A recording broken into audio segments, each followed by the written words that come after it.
Hey ghouls and gals, welcome back to my channel. My name is Taylor and today's vlog is going to be a really fun one where I am enlisting the help of my two dogs, Obi and Bruce, to help me pick my TBR and what books I'm going to be reading for the week. I have done a couple of vlogs like this in the past and always have had a lot of fun incorporating my dogs into the mix, usually when I have a lot of library or owned TBR books just stacked on top of each other, piling up. I like to enlist their help. So quickly going to introduce the dogs. So I have two dogs. Bruce is the black dog. He's about 10 years old and he is a lab shepherd mix. Obi's the white one. He's almost 3. He turns 3 this month probably. And he is a mountain cur and Great Pyrenees mix. So they're going to be helping me pick out 4 books to read this week. They're going to pick out 2 library books and then 2 books from my owned TBR as well. So let's just go ahead and get into the vlog. We're going to have seniority first and Bruce is going to pick the very first book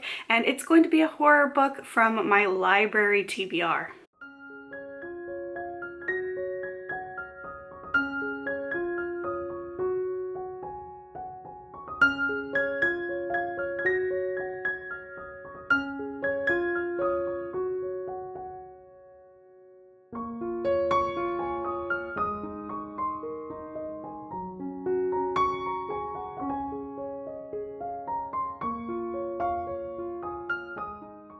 So Bruce ended up choosing Whistle by Linwood Barclay as his library horror pick, and I'm pretty excited about this. I heard great things about it last year and just never got around to it, so I'm glad that I'm starting the vlog with a book that I was looking forward to. All I knew about it before diving in was that it centered around a haunted train set, like a haunted toy train set, which kind of sounds a little bit hokey, and I agree with that, but from the prologue there's this sense of eeriness and dread that I feel like this is going to be a really good blend of, yes, it is going to be a little bit paranormal and a little bit obviously suspend your disbelief with the haunted train set aspect sort of things. However, I think this just is going to it feels very classic horror in a lot of ways, and I feel like King is one of the people that actually blurbed this on the cover. I feel like this author is taking a lot of inspiration from old school King to craft this story. This is absolutely taking its time setting up the characters, setting up the story. I'm 30% of the way through this one and we're just still getting all of the building blocks before the truly horrific things happen. We've had hints here and there of things that are just not going to go right for our main characters, but nothing truly horrific has happened so far. I am really loving that pacing. I love a good character-driven horror, so this is really working well for me so far. So like I mentioned, the prologue, we see what this train set can do. We get a little taste of the horror and the fear and what to expect. And then we dive into modern day because the prologue, a little bit of a flashback. So present day, we are following Annie, who has just had a completely horrific year. She lives in New York City with her son and she is an illustrator and a writer for children's books. However, her latest children's book, there was a controversy surrounding it. There was a tragedy surrounding it, which obviously was really devastating to her as her career, so professionally as well as personally, because it was a really hard thing to get through. Also, her husband died in a tragic accident, so she's not doing well. She decides she needs a change of pace for her and her son, and they are going to spend a summer renting a house out in the countryside, taking a break from it all, recovering and hoping to get back some of her creative spark, but also just her spark for life, because both her and her son are struggling after the loss of the patriarch of their family. They move to this small town and they move into this rental house and her son finds this train set. Now we also have another main character who we're following whose name is Harry. He's the chief of police in a small town in Vermont, and you get from the prologue, you really start to get an understanding of how these two are connected. These two stories are connected, but this one takes place in the early 2000s and he is the sheriff in a town where things are going a little bit funny. little bit funny, a little bit wrong. There have just been things that just haven't been going right and are adding a sense of unease to the town. People are losing objects, pets are going missing, and then some people start disappearing as well. So he's investigating all of this. There's also a mysterious shop that opens up in the middle of town that exclusively sells toy train sets. So what's really interesting, I mentioned King at the beginning. One of the main characters, Annie, she actually brings Needful Things as a book to read during her time at the rental house with her son, and that is not just a random Stephen King book that the author picked. It's very clear from the setup of this one. If you've read Needful Things, then you'll know that the setup of this one, especially the small town with Harry as the sheriff, Needful Things is an inspiration for this one, and the pacing feels very similar, where we're getting a lot of buildup. We're really exploring these characters, getting to know them. They have their own struggles and issues before the supernatural comes into play, and then we're going to see the supernatural really get involved, get invested with this eerie little train at the very center of it all. So I'm having a good time. I've just come off of reading a lot of shorter books, shorter plot-driven books back to back, and so diving into a larger book, this is about 450 pages, that's very character-driven and is really taking its time setting up the horror. It's just so much fun for me. I'm having a good time with it so far.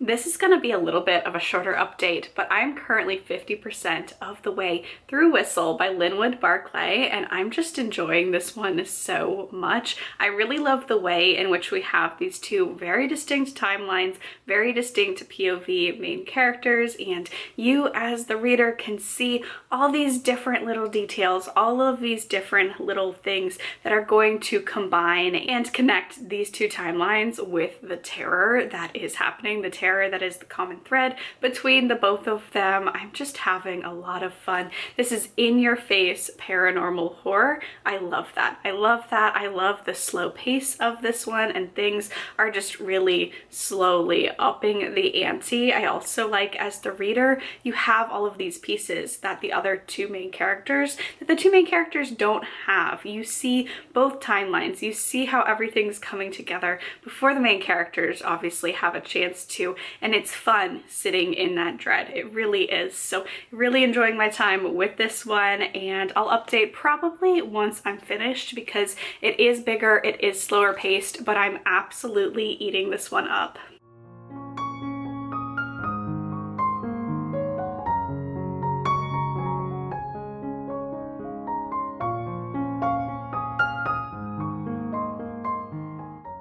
So I finished Whistle and I had such a fun time with this one. This was just such a fun horror ride. It definitely feels like the kind of campy classics of 80s horror, especially a lot of earlier Stephen King. It just really reminds me of a lot of those premises where we do have a horror story, we have to suspend our disbelief, whether it's something like Child's Play, like Chucky, or maybe something like Christine, which is also nodded to in here, about a haunted car, where you don't really, it feels hokey at first. It feels hokey to pick up a book about a haunted train set, and that's not technically exactly what this is. It's a little bit different, but toy trains are a part of the horror in here, but it's a concept that seems a little hokey, a little silly, but then you read the book and you just have a great time with it. I had a lot of fun. This does use some familiar tropes, some familiar plot beats, but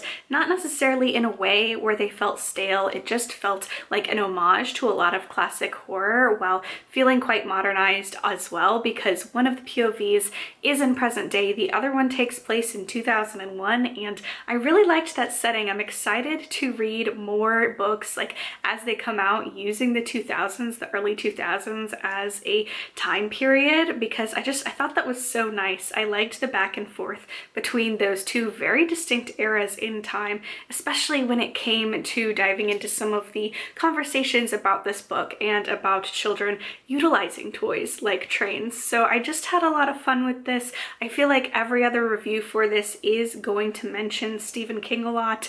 I know I did. This is definitely, I'd say, more of a straightforward and simplistic writing style than King, but it's very clear that this author had a lot of inspiration from King, and in the acknowledgments he talks about how King actually read a first draft. So this definitely feels like a similar sort of ballpark. If you like Stephen King, you'll probably like this one as well. It's a little bit easier to fly through. I don't like the writing style as much as King's, but I just had such a good time with this one.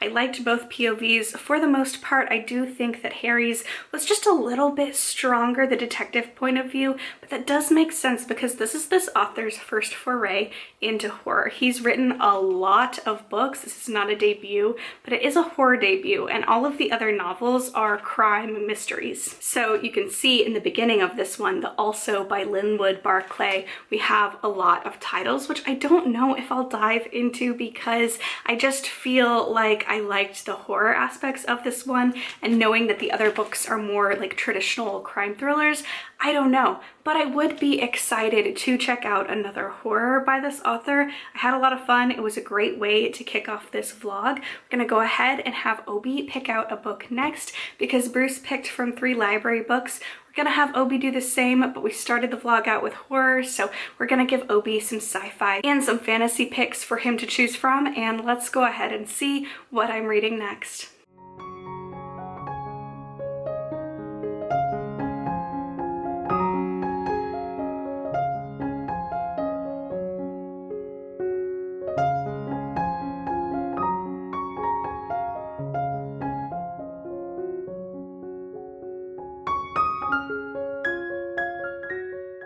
So while Bruce wanted me to have some fun with a horror novel, Obi picked something quite a bit more existential for his first pick of this vlog. So I'm reading The Merge by Grace Walker, and this is a dystopian sci-fi set in the very near climate catastrophe wrecked future. And this is a shorter novel, and honestly, the text is quite large as well. It just reaches 313 pages, but this is one that introduces so many concepts. It's one of those books where the plot is the thought experiment or the concept being explored in this book, and there's quite a bit to think about. This is not horror, but the premise is quite horrific for me, and I feel like even though this is a shorter one, I'm going to take my time because the subject matter is very heavy, very dense, and it's really making me uncomfortable in the way if I put myself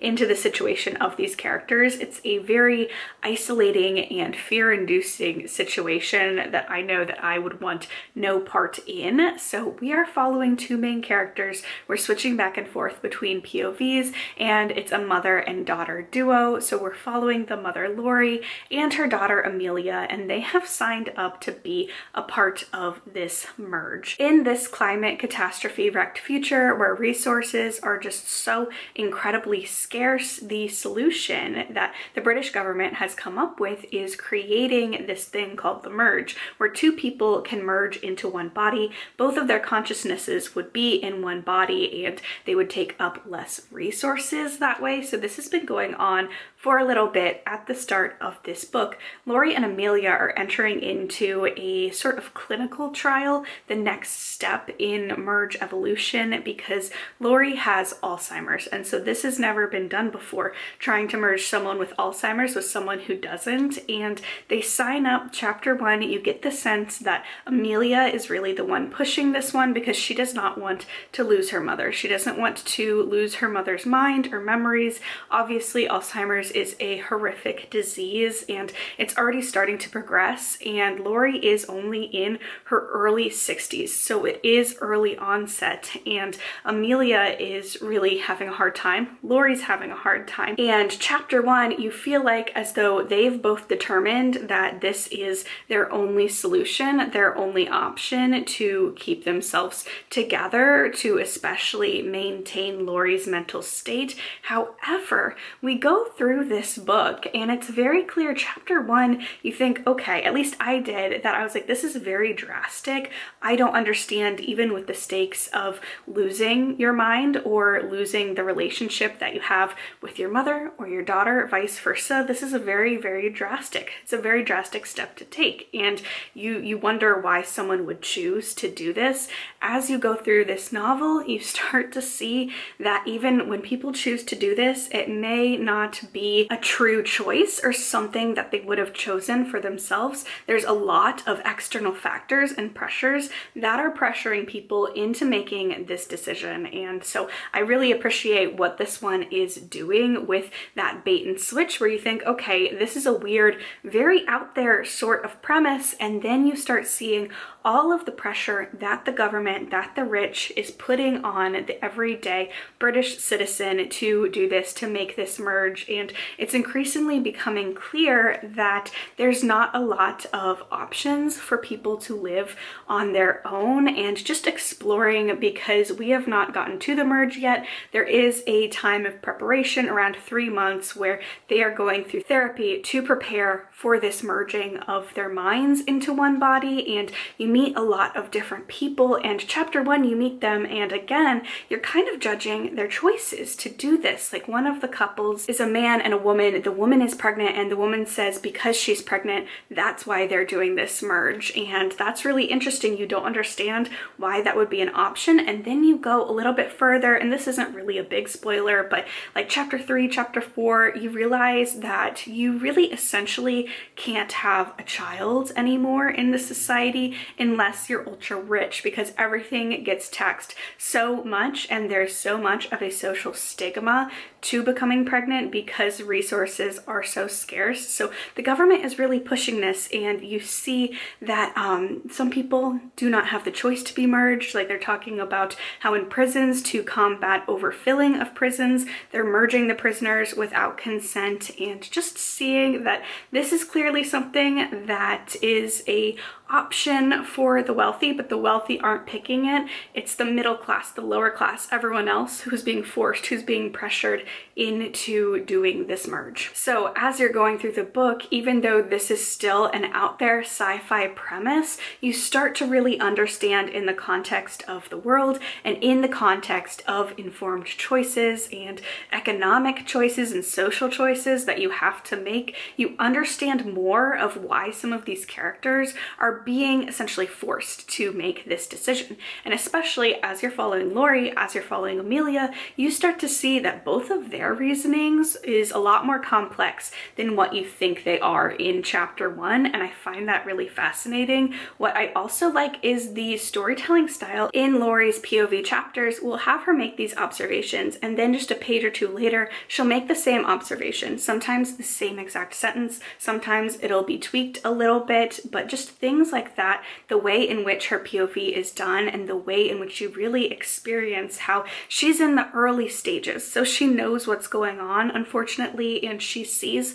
herself slipping away. She sees herself and recognizes all of the things that she is forgetting, and she has some good days, she has some bad days. So I really love how Grace Walker is doing that, and that POV I think is really poignant, and I'm really enjoying the conversations that these women are not necessarily having with each other, but the world around them and other people in the support groups, and internally struggling with this concept of a merge and going back and forth, going through all the pros and cons of this decision. So overall, I am enjoying this one. I do anticipate it'll probably take me just a little bit longer to get through it, because this book just has such a sense of dread. We have the dread of the whole entire planet is falling apart in climate catastrophe. We have the dread of Lori losing her mind and losing her connection with her daughter. We have Amelia dreading losing her mother and losing the connection with her mother. We have this dread of the merge and what exactly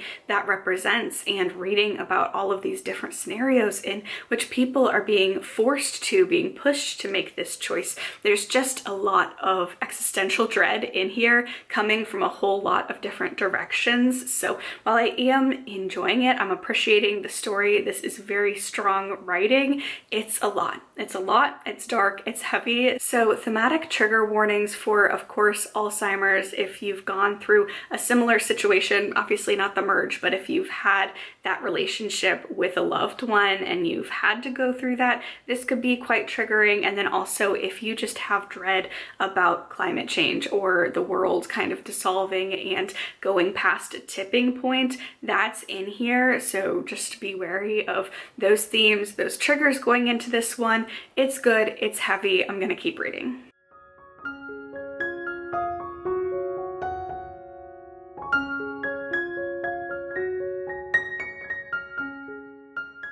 Okay, so I finished The Merge, and overall this was really effective dystopian, almost horror. I mean, this is dystopian sci-fi, but the concept is just so horrific. I mean, the other night I actually had a dream about this concept. So super effective and very much effective at getting under your skin and really making you think about the implications of what a technology, of what a procedure like this would bring to a world.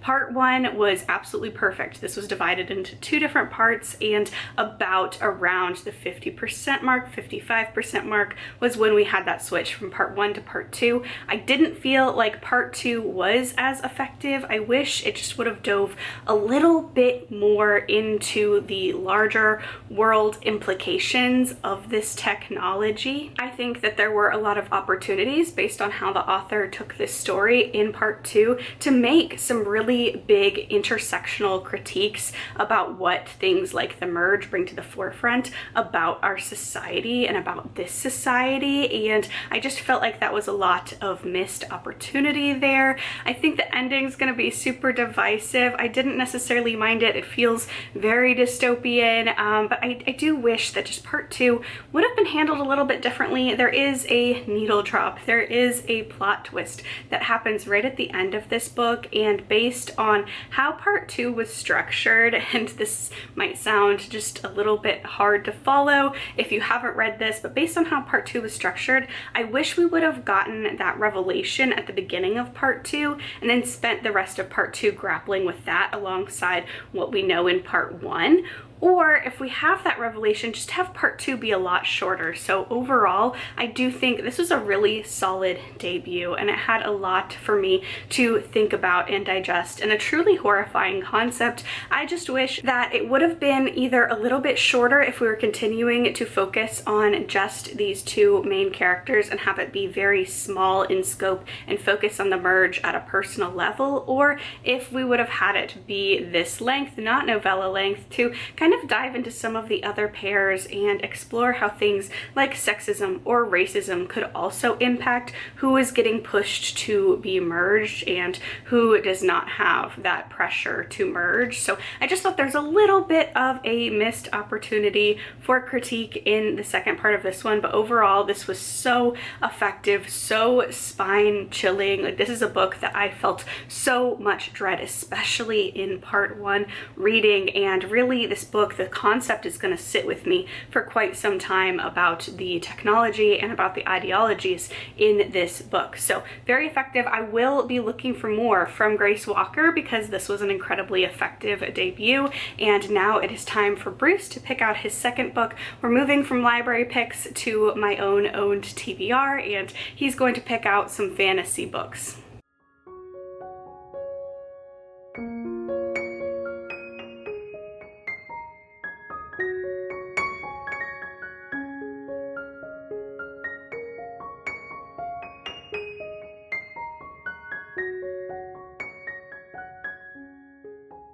The second book that Bruce picked out for me is An Arcane Inheritance by Camila Cole. Bruce picked out a romantasy, a dark academia romantasy for me, which I'm kind of excited about because I definitely think this is, while it does have some trigger warnings and some darker content, I think this is the lightest of the 3 books that I had picked for him to select from. And I'm gonna be honest, I feel like right now I need something just a little bit lighter in my reading life. This is a dark academia with a very heavy, if it's not considered dark academia romantasy, I feel like the romance is very, very prevalent in this one. So I am intrigued. I'm about 30% of the way through this one, and I'm having a little bit of mixed feelings about it, but I think some of my feelings as I keep going through this book, I hope at least that I'll understand the choices that the author is making, because I do think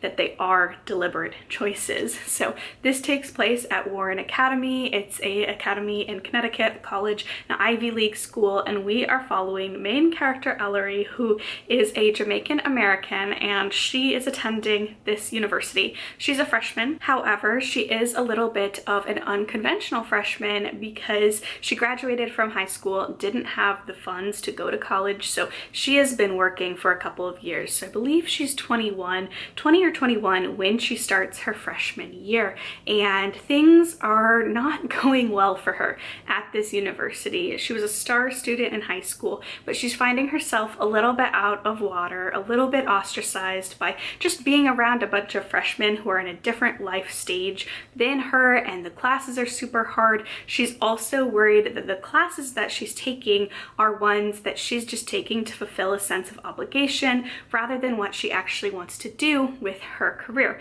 Added to this, she has an academic nemesis. This academic nemesis is an upperclassman named Hudson, and from day one of one of their poli-sci classes, they have just been butting heads. They're just constantly competing with each other for grades and in class debates, and they can't stand each other. However, as weird things start happening with Ellery around the campus and just things that are happening that just don't add up, that seem a little dark, a little magical, it turns out that Hudson is really the only person she can really trust. So Ellery is really trying to figure out like what is going on. She keeps having these senses of deja vu that feel like a lot more than just like an average deja vu moment that someone might experience. She'll experience like these flashes of memory that she knows she hasn't had, and also like the surroundings around her will change a little bit sometimes. There's some very mysterious, magical things going on, and so she's turning to Hudson for help because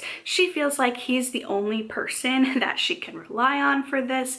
And the things that I'm not really loving about this one, first of all, I do love the atmosphere. I love a good collegiate setting. I love a good East Coast collegiate setting, and I'm really enjoying the atmosphere that's being built up in this one. I do feel like, weirdly enough, I feel like when I started this one that I was starting a book, not even necessarily like a second book in a series, but starting a book like 30% through. Like on page 1, I felt like there was just some things that I was missing when it came to things that were referenced and world building, and just it felt really bizarrely that I was dropped in the middle of a story. However, I feel like potentially with those deja vu elements that the main character is feeling, I feel like that might be intentional. I feel like that's intentional by the author. I hope it is, because if it is, then I think that could pay off really nicely in this book.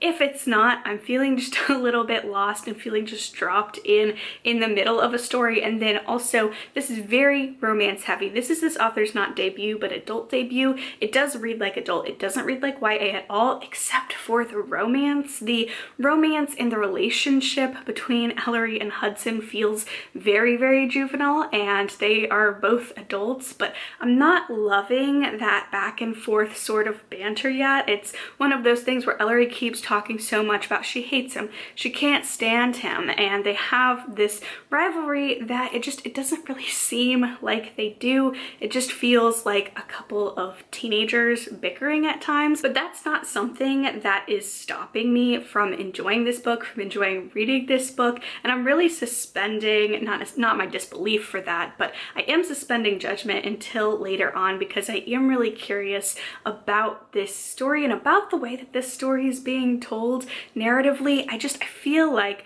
I'm hoping at least, I feel like the author has some sort of reveal that is going to explain a lot of the things that I'm not loving about this one so much. I'm especially interested to see why Ellery would turn to Hudson. I just feel like it's very clearly being set up as a romantic relationship, and that just feels a little bit juvenile to me. So the writing of that, not my favorite, but I am excited to see hopefully just a little bit more of character development from the both of them, and hopefully see them in just a little bit more of a different light, because Hudson hasn't even been in it that much at this point in the story. We just constantly hear Ellery talk about him. They've only interacted on page a couple of times, but she's always harping about the fact that she's competing with him and he's so obnoxious and annoying. And I'm curious to see when they actually start working together more, if I'm going to like that dynamic more, because right now it feels very YA. Just those aspects, the writing style, the world building, everything else about this is not YA. It feels very adult. Just those romantic elements not really working for me, but overall I am enjoying this one so far. So I'm gonna keep reading, and I will check back in later with another update on Bruce's second pick.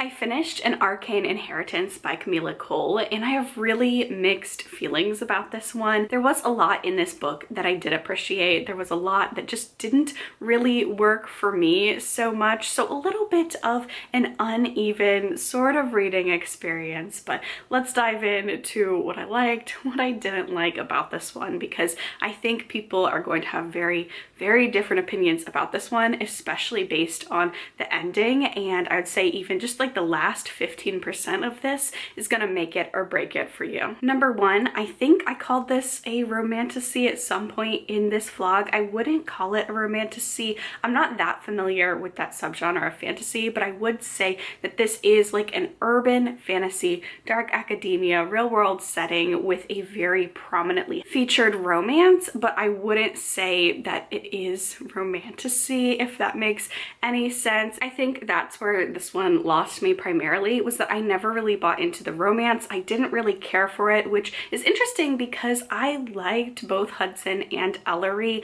on their own and even as friends, but I just never really bought into their romance. And there were some other romances, potential romances introduced in here that I kind of liked. I kind of felt like worked a little bit better. So especially because Ellery has a lot of best friends who I feel like don't take up as much page time as they should in here. I would have liked to see more of a focus, more of her relying on those friends and hanging out with those friends rather than her just really hyper focused on Hudson the whole time. There's a reason for that and I understand it by the end, but I just feel like these two characters, I never bought into that romantic relationship. This is really random, but Ellery does work at a coffee shop, and the amount of times in which iced coffee is described, people are ordering it, people are drinking it, it's gonna really make you crave an iced coffee if you like coffee. So I do like the description in here. I think the setting was really excellently described, and I do appreciate the commentary here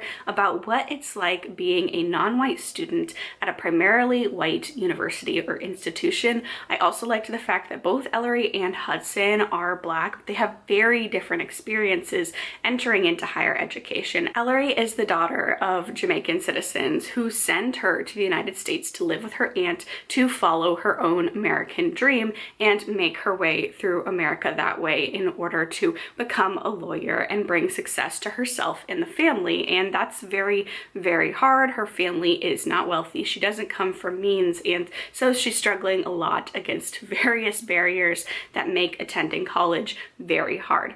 Hudson comes from money. He's also Black, so he also gets ostracized. He is mixed, he's lighter skin tone than Ellery, and so he has some struggles too with the institutionalized racism that comes in universities like Warren University. However, he does have money. His family's very well connected, so that does open some doors that Ellery doesn't have access to. So I appreciated the juxtaposition of those and showing how there is struggle there, but there's a different kind of struggle depending on how many intersections of discrimination there can be. I did appreciate that. I wish it went further throughout this book because it did feel very surface level, but I appreciated that conversation a lot. And then what didn't really work for me was the magic system and the lack of description around the magic system. The magic system never gets fully explained. There are not a lot of hard rules. There's no, like, there aren't any montages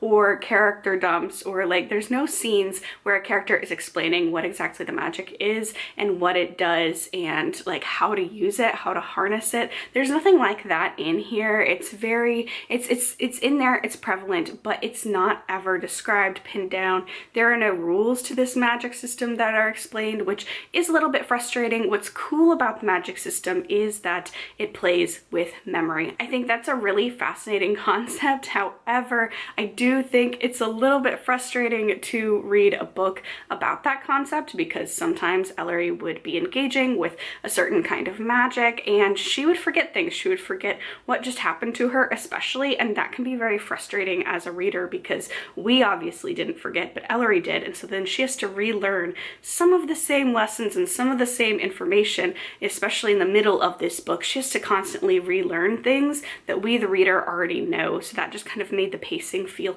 a little bit wonky. And I think I talked about in my last update that I felt like I was kind of thrown into a story, and I felt like there was this kind of writing style choice that was chosen very deliberately, and I was correct about that. However, you don't really get an explanation about why this book is written and set up the way that it is until that last 15%, and I think that's going to be really frustrating. I think the payoff is really fascinating and then really made me appreciate what the author did throughout the story in constructing the story and the narrative. However, I think it's very risky. It's very risky to do that and not have the payoff happen until the very tail end of the book. Which leads me to the end of this book, and I just really wish that this would have been a duology. I don't love the twist, but I don't love the way it was executed more. I wish our main character would have discovered that at the end of this book, and then there would have been a sequel where our characters have to grapple with that and have to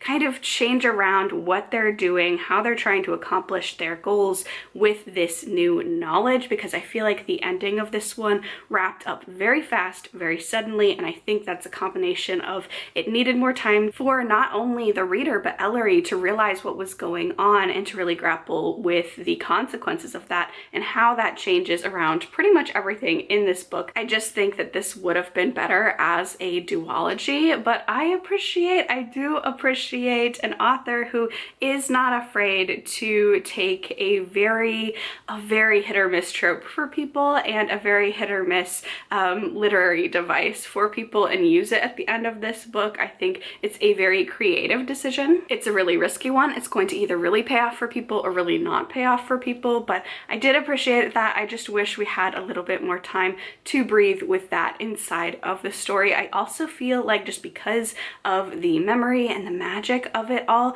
I think this would make a great mini series or movie. I feel like this could be a really stunning visual story where you're seeing it on a screen as opposed to trying to imagine some of these conceptual ideas in here. So it was okay. It was okay. There were things I liked about it. There were things that I didn't like about it. I will be putting this author on a watch list for me for the future. I don't really intend on reading the YA that she has out just because I'm moving away from YA as I get older and older, but if she is going to keep coming out with adult releases, I would be interested in keeping an eye out for what she does next because the writing style, the ideas presented in here are really neat. I just didn't love the execution of it so much. So that was Bruce's second book. We are now going to move on to Obi's second pick. I have 3 horror books from my own TBR and he's going gonna pick one.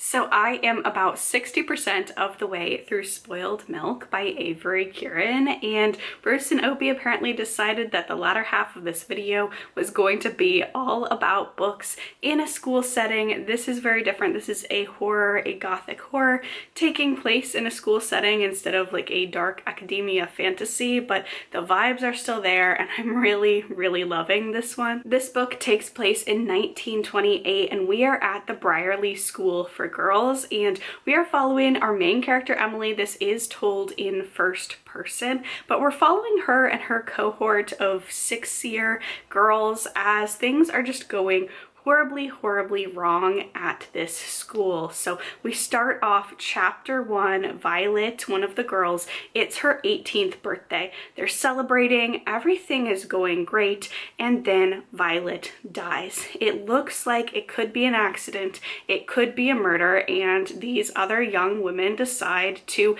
figure out what happened to Violet because they really don't think that it is an accident. So they have a seance, they go to a medium, have a seance, and they get a cryptic warning from beyond the veil, and things start happening at their school. Tiny little things like mold starts growing in the corners, there are more rats and mice about, and the milk goes funny, or it spoils a lot sooner than it should. And so these girls start doing seances on their own to try and figure out more answers. The more they do seances, the more the veil between the worlds is kind of dropped, and the more things, sinister things, darker things start ramping up in ante and keep happening at this school. So I do really like this one. It's got such a great gothic vibe. It reads like a book from that time. It's told in first person, but it's one of those narratives where the main character is reflecting back on a time in their life, which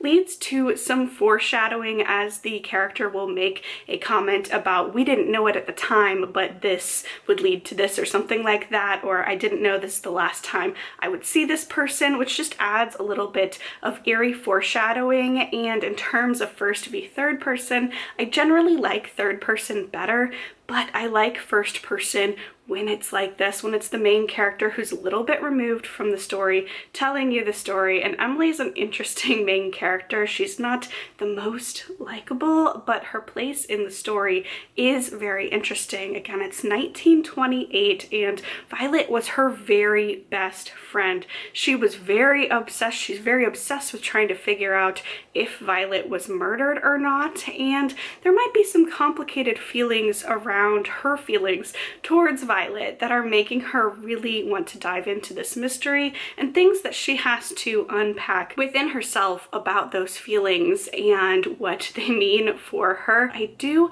like that commentary on society because we've already gotten some exploration about people of a sapphic nature in the 1920s, and talking about how it's very common and very encouraged for young girls to have passions or passions with each other, as long as it doesn't dip into actual sapphic love. So I think that's really interesting. The commentary on the time and the exploration of that is really interesting, but this is also just a very creepy gothic time. I'm absolutely loving it. I mean, 60% of the way through, I wasn't even thinking of taking a break from this one to give an update, because I feel like this one I could have just pushed through and read it all, but I'm also liking taking my time with it. I know we shouldn't judge books by covers, but the cover, this is what drew me to this book in the first place. I think it's absolutely stunning. The jacket design is by Emily Mahan, but the front of jacket image is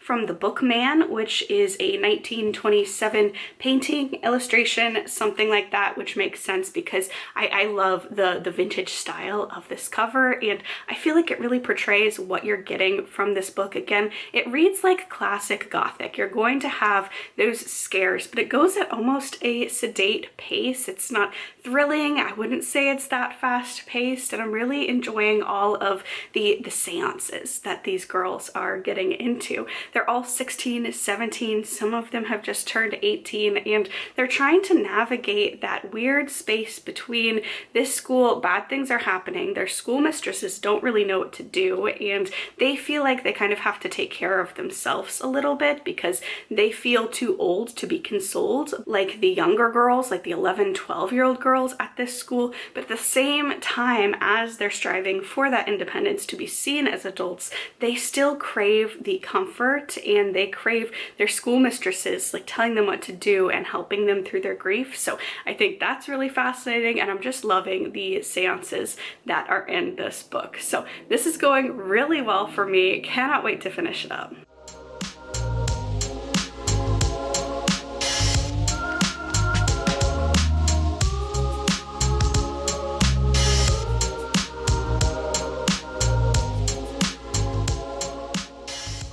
So I finished Spoiled Milk and I really loved this one. I really enjoyed my time reading it. I think it's an excellent book, with the caveat that I don't think this book is going to be for everyone. It's one of those books where I finish it, I love it, it's a near perfect book for me, but I can identify things in the narrative that work for me that don't work for some other people. So definitely, I don't think this one has like the broadest appeal. You definitely have to be in the Gothic headspace, and also you need to dive into it with the expectations that it's written like a book that came out during the era. So 1920s, this very much reads like a lot of classics, and the prose reminds me of a lot of books that you would maybe have to read in school, which I really like. I really like the way that that narrative structure was used throughout this story, and I just had a really good time with this one. This is a shorter one, but I do feel like it's really perfectly paced. From chapter 1, we get introduced to a lot of these young women because we are going to be following pretty much an entire grade of women at this all-girls boarding school, and you may be worried from chapter 1, how are you going to tell all of these characters apart? You're introduced to a lot of characters at once, and this book manages to do that really well. I had no problems like identifying very early on what character was who. I think that this author did a really good job of identifying these characters for you and separating them and fleshing them out into characters where you really do care for not just the main character's whereabouts, but the whereabouts and the fates of her fellow classmates as well. This is for the people who have ever had a phase where they were interested in the history of paranormal research or the history of Ouija boards and seances. You can tell that the author is very well versed in that period of niche paranormal history, and I really loved the seance scenes. I loved the desperation of these young women who are trying to navigate that perilous space between being a child, being an adult, trying to have it all together, and being an adult but still wanting to be a child at the same time. I thought that was really well done through the use of seances and through the use as they're trying to figure out how to solve these increasingly dark and disturbing paranormal occurrences that happen at their school. Now, there's something that happens towards the end that I don't really love, that I don't want to get into because of spoilers, but it's a character interaction and relationship that I don't know if I'm fully on board for, and there's a little bit of an epilogue that I don't know how I feel about it. It's been a couple of days since I've read this one, and I had time to sit and reflect on it, and I'm still very conflicted. I understand like narratively and in the time period, like that being introduced, and then just the main character and this other character, their dynamic gimmick with each other, but I don't know if I'm that much of a fan of it, to be honest. But this is a near perfect gothic book for me if you like a boarding school book, if again you like that niche historical atmosphere where we have seances and just these occult practices that are kind of dipping in to the mainstream, where we have spiritualism alongside of Christianity and kind of rubbing up against that and butting heads against that. I think you would really like this book. I also really liked, I think this main character is a little bit of a Nick Carraway in a lot of ways, like a la The Great Gatsby, how sometimes you have a main character who feels a little bit removed from a lot of the action and it feels like they're an observer at times, but that device really works well for me as well. And I do think she is a little bit more involved in the events than Nick Carraway, but I do feel that sense of aloofness from the story at times from our main character Emily, but I did really appreciate her journey through queerness throughout this novel as well, just kind of exploring this schoolgirl crush, this pash that she has on her best friend, and whether or not that's a best friend or something a little bit more. And she's got trigger warnings for this. It's written like it takes place in the 1920s, so attitudes towards sapphic people, homosexuality, like all of that. There are gonna be some conversations that don't hold up today, like we wouldn't talk about people or relationships in this way. It can be a little bit dated, right? But that is our main character Emily kind of going through the motions of trying to repress things about herself and things coming up anyway, and trying to figure out that navigation and just exploring the tenderness of not just romantic love but platonic love for one's classmates, for these classmates that she considers family throughout this very dark and scary time. So